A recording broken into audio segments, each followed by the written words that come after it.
Okay, the Austrians, their attack into Venice left 1 Italian infantry and artillery.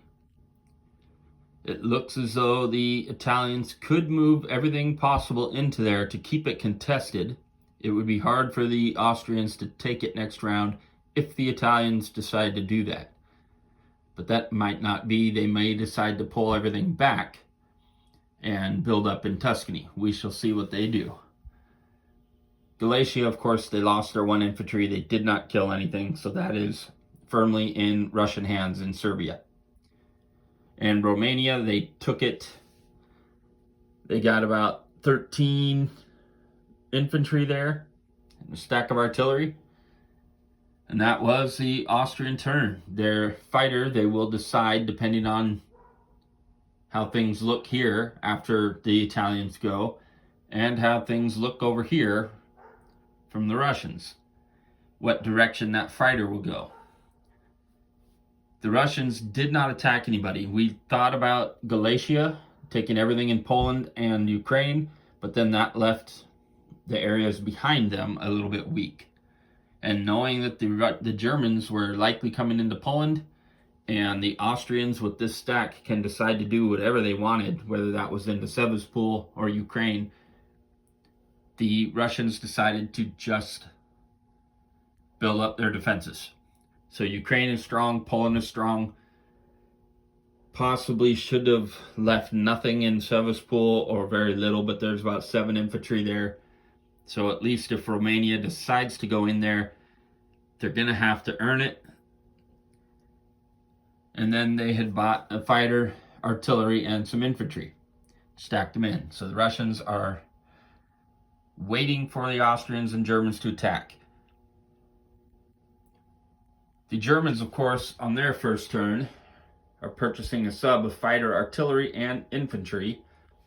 Their attacks are from 2 territories into Poland.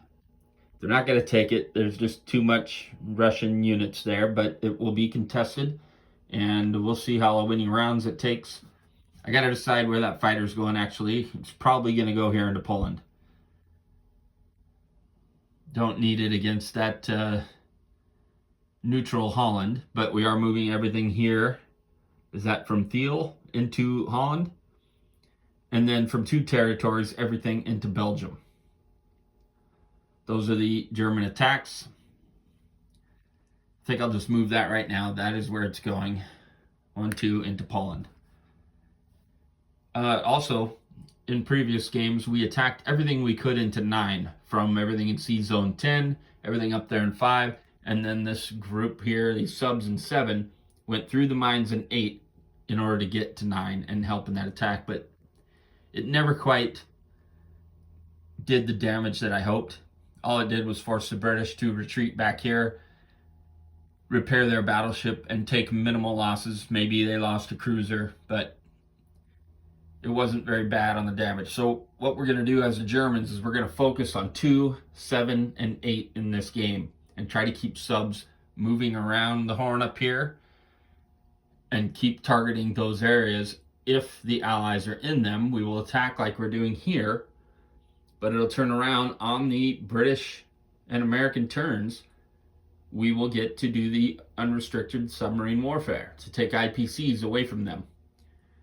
And we'll see how that plays out. It's actually, if you roll a 1 or 2, it turns out to be 1 IPC, so it isn't that damaging.